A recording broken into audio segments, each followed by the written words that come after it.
Welcome to the Magic on the Inside podcast by the Sisters Enchanted, where we chat magic, hot topics, personal development, and good old-fashioned life. Brew up something delicious and sit with us for a spell.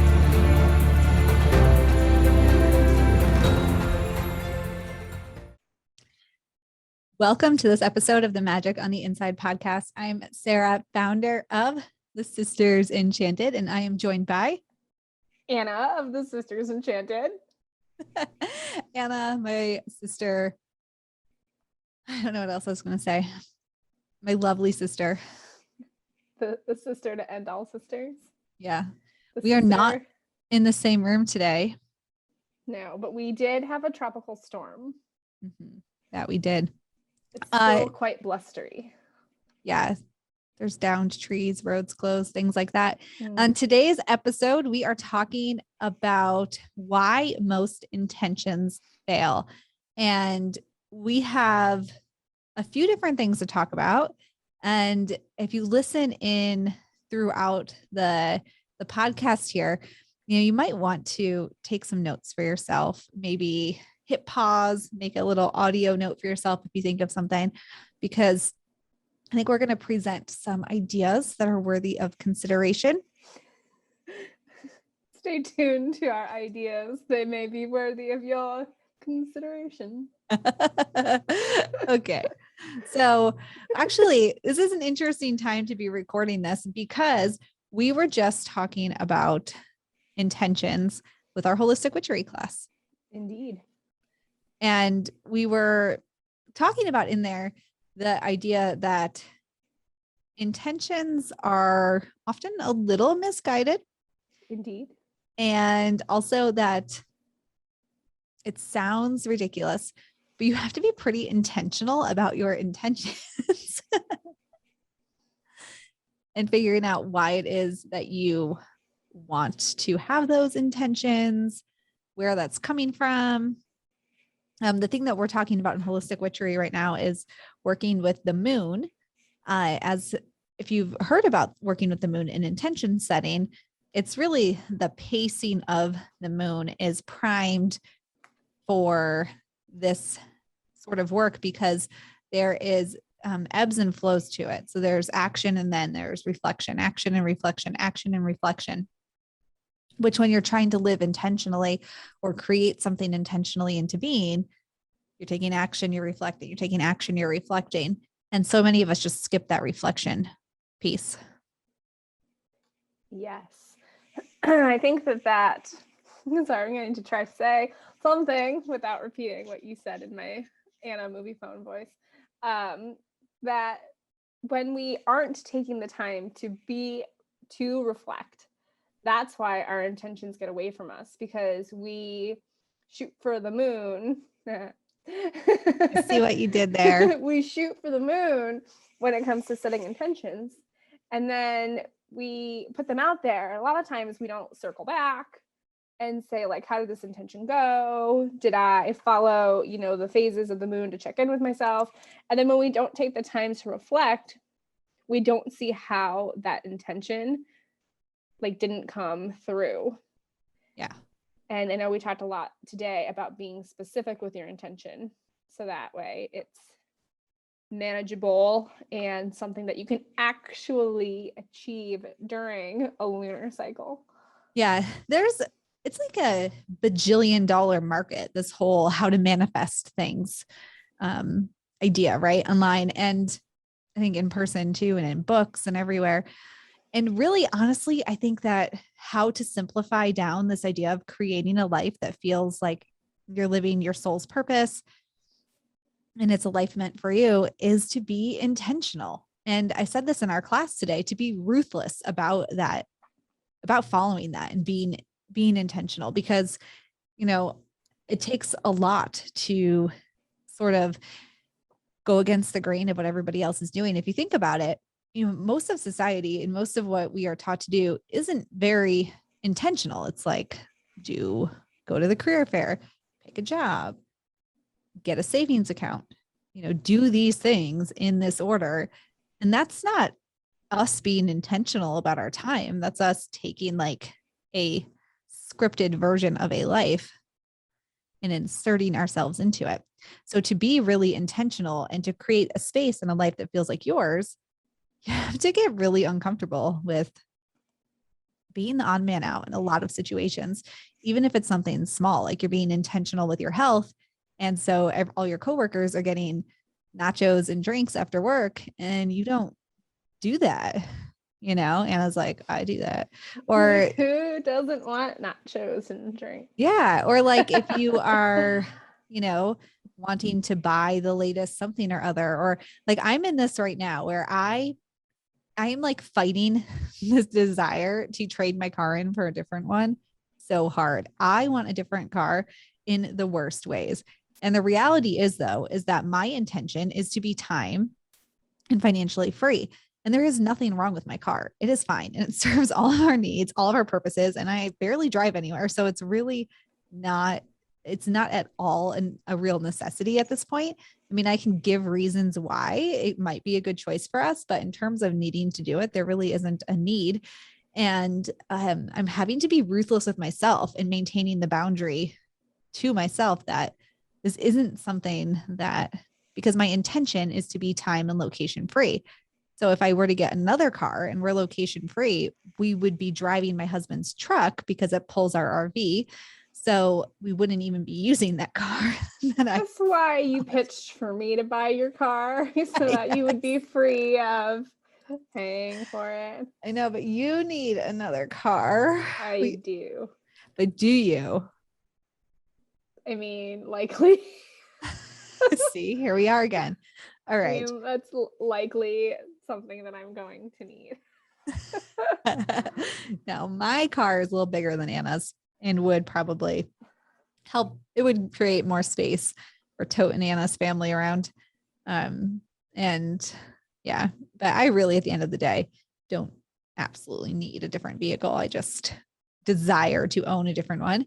And of course, I could work on creating that thing for myself. But if my core intention is to be time and location free, then I really have to think about what that means for me.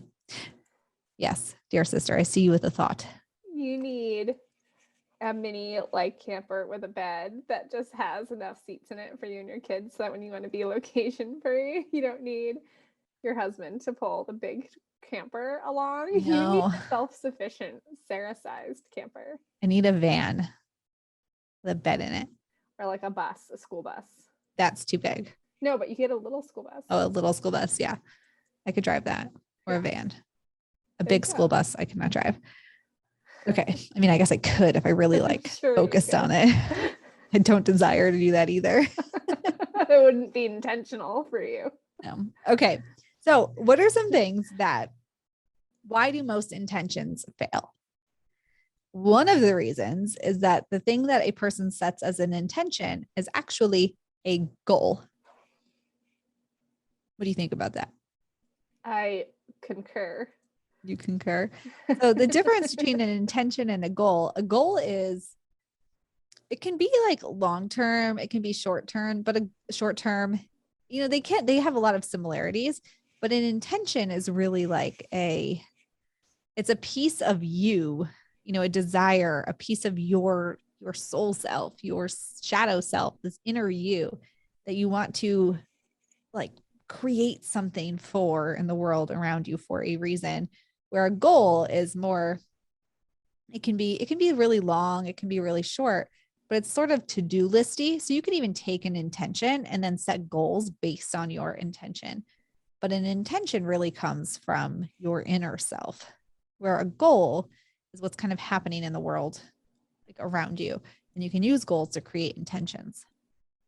Or you could use intentions to set goals. Yes. So they do go hand in hand. But if you set an intention and it's my intention is to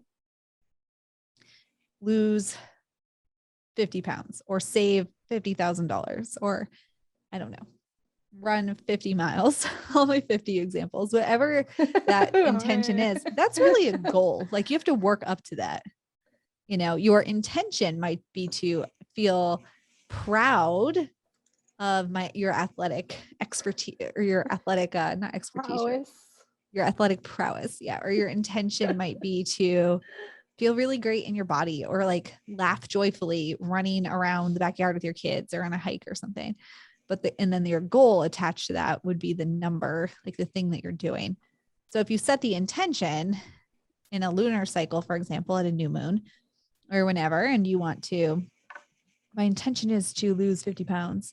Like that's actually a goal, and it's probably not very feelings based. It's probably based on some number that you picked for some reason, a pant size, a dress size, something a doctor said, or some news Facebook article was like, lose 50 pounds. And so you just latched onto it. But that's not coming from how you want to interact in the world. Right. And so in that case, the intention is likely to fail because it's not tied to how you want to move through your day. I would like to feel happy and comfortable and joyful in my body, but I would not like to run 50 miles. I too would not like to run 50 miles. That sounds 0% pleasant to me. I know, it's because we're not runners. No, we're not. I could walk for 50 minutes. Yes, I would go with you. So another reason that intentions fail, and Anna, maybe you can speak to this one, is because, and this is sort of a tie into what I just said, you set an intention for something that you feel like you're supposed to do versus something you're doing for yourself or because you want to. It's something that you feel like you're supposed to do. Yeah, I could see, for instance, pulling from real life here, you could set the intention to cook dinner every night, a well-rounded dinner for your family and children and everything, to keep everybody happy and healthy. Now, is that something that you really want to do, or is it because it's something that you feel like you have to do? That's kind of something that I struggle with myself, because I do cook and I do like to cook. But I sometimes struggle and I beat myself up when I set a goal or an intention like that, and then I don't make it, because then it feels like I'm like failing somewhere, because I have some sort of societal idea that like I have to be that way. Yeah. It has to be that way. It has to be clean.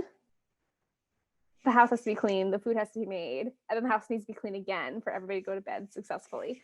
Now, those aren't always realistic, and that would be too much. And I would fail because it's an unrealistic goal set for an unrealistic space, and also an idea that maybe was thrust upon me. And so I would have to do some digging and to see why that is like that, and if that is actually something that's true to me, or if it's something that I feel like I have to do. Yeah, we did. We talked about this in our holistic witchery class today around my example of meal prepping, which is so similar to what you're talking about. And it feels like I should cook. And actually I let go of that years ago. So I don't actually feel like I should cook, but I did. I used to feel that way. I bought so many cookbooks, and I'd buy like kitchen devices because I would feel like I'm supposed to cook, but then I realized that that's just because I thought that that's like what everybody says I have to do. And, of course there was like a day and age where there weren't like restaurants and things. But now in this day and age, there's so many resources and other ways to have healthy food in your life that don't involve standing at a stove. And I'm not a person who enjoys cooking like you do. Some people love to be in the kitchen, gathered with family and like making stuff and using seasonings. And I love doing a lot of other things, and that's not one of them. So feeling like I'm supposed to, so an intention around like food and health and wellness that puts me standing at a stove, I would be doing that because I felt like I was supposed to, not because it was an intention for me. I have a parallel to draw here. Parallel. So like you looking at a cabinet full of spices and food is like me looking at a spreadsheet. I look at spreadsheets and I get so excited. No. I hate spreadsheets. Hate them. If I could live intentionally, I would intend to never look at a spreadsheet ever again. And that somebody would just give me a to-do list instead, and then fill out the spreadsheet for me. Well, see, you need to work. Okay, this is an amazing example, because I feel that way about the kitchen, and now I have somebody to cook for me. You want me to hire somebody to work for me? Why not? Should we adopt a new sister? You could, I hired an assistant, our mom. Yeah, but that's the person I would hire. And then where would we be? We'd be in an all-out sister battle. I know. We were recently having like a little joke fight because I actually hired my mom. She works for me every week, about 20 hours a week. And I recently learned that Anna paid my mom to babysit. And I was like, oh, did she? Right. Like, are you? Because previously Anna had never paid our mom to babysit. As moms, like, you don't have to pay your mom to babysit. Like, my mom would be happy to come watch my kids, but she works for me for 20 hours a week. Like, she helps clean. She drives the kids places. She does Sisters Enchanted work here at our office. Like, she ships all the packages that have to go out. She actually has, like, she does a job for me. So obviously we don't, my mom's not just like, well, I'm not watching your kids, but you don't pay me. She's not like that. But she had been really overworked between helping Anna out with her kids and moving and stuff. And then our younger brother, his kids are in town. They don't live here normally. And so like, she's been helping with them, plus her regular job with me. And my mom has just been pulled in 8 different directions. And somehow it came up in conversation that Anna had like given her some cash to babysit. And I was like, well, now the gloves are off because we are officially fighting over our mother. Yeah, you believe it. You believe it. Although I don't think I could hire her to look at my spreadsheets because she can't look at a spreadsheet. I was going to say she might be a little bit less prepared to look at spreadsheets than I am. I'm just gonna yell Chad. Do you think I can hire Chad to assist me in spreadsheet things? I think he'd make you learn how to do it yourself. No. Okay. Mom's not gonna make you learn how to cook. Why does somebody have to make me learn how to spreadsheet? I don't know. I feel like this is a conversation that we need to carry on another day. Well, I just think it's important that you now know. See, we were able to draw a line. That's true. Now there's some awareness. Yeah, I think that like a lot of what we do is because we think we're supposed to, but really if it's just something that you are constantly in resistance to, that's like being in resistance to your inner being. Maybe you just don't have to do that. So what else could your intention be? Mm-hmm. Like what else could it be? Maybe it doesn't have to be that thing. And this brings us to the third point we're going to talk about today is setting intentions that fail, which is pretty similar to this also. Notice we've woven a thread here, is living for others instead of yourself. So where you think you're supposed to do something, so that's what your intention is. This is living for others, which is very similar. If you have a family member or, whatever person in your life, and you think like, oh, well, this will make them happy, or this is going to make us all happy. So this is going to be my intention let's use this food example for instance here. If I was thinking like, oh, well, it'll make my spouse and my kids happy if I cook every day. So my intention is going to be to cook every day. There's nothing wrong with making your family happy. Like we want to make each other happy. But it's also not your responsibility to do something that's really just not what you want to be doing. That's completely against who you are at the core to be doing it. And so just considering why, like when people go to college based on their parents' dreams for them, not based on what they want to do, is a really great example of that also. Right. So like if you had the intention to cook more for your family, to make your family happy, and that's not an intention that sits 100% well with you, but it's like still something you want. Maybe your intention should shift to being like, how do I get my family to help me get food on the table every night? And whether that means like your kids now they set the table, or you and your significant other or partner or whoever, if you have somebody to share the time duties up with, that they do it half of the week. And then you have like one night that's like a takeout or pre-packed meal night to make that easier. But the intention to find help to get that is more achievable and better to establish, easier to establish than a goal that doesn't, or an intention that doesn't 100% work out for you. Right. Or work for you. So if you've been setting new moon intentions forever and ever, or maybe you've heard of it, but you've not actually done it, or you just sort of have been doing it here and there and you don't really know what's going on, or you've had some success, but you're like, how come I don't always have success? Really ask yourself, is your intention a goal or is it an intention? Mhm. Is it because you think it's something you're supposed to do or because you're living for others and not for yourself? Because we work with the moon to set intentions in particular. And as I was saying in our holistic witchery class, that's like your moon is your inner self. So our intentions, our inner selves need to be tethered to that thing.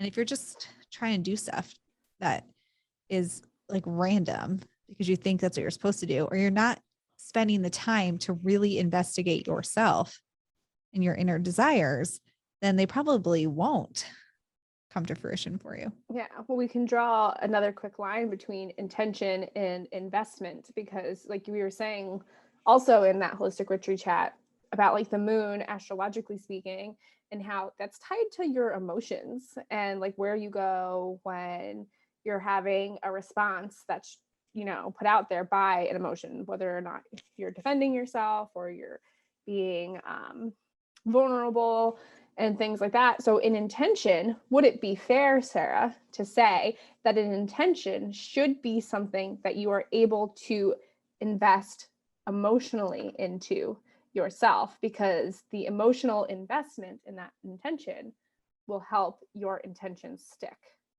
Because sometimes solar goals or goals in general might just be like so big that like you're kind of emotionally invested into it, and sometimes it's really big and you want to get there, but you have to hit like little things along the way. So I think intentions, it might be fair to say that it's something that when you do it with the moon, that it would be important that you were actually invested in it in some sort of way.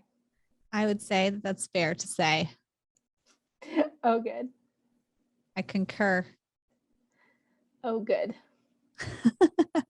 So to keep on with this conversation, over on our blog, there is a if you're listening to this on the blog page, then you already know this. But if you are not, go to our blog, thesistersenchanted.com/blog, and you will find an intention setting spell on the page for you, linked up. It's a printable thing. You can print it out.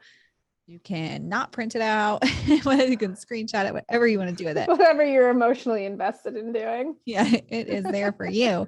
And also, if you would like to learn more about all this, make sure you get on the Holistic Witchery waitlist for our next enrollment. It's at holisticwitchery.com. Because, you know, it's good stuff that we're doing there. All righty. Well, if your intentions aren't working, consider some of the things we talked about today. Agreed. Aye. All right, then. Well, I guess we'll leave it there. I feel like this is very brusque ending, but we sort of just walked into it. It's okay. Okay. Until next time, we hope that you have an enchanted rest of your day ahead. Bye.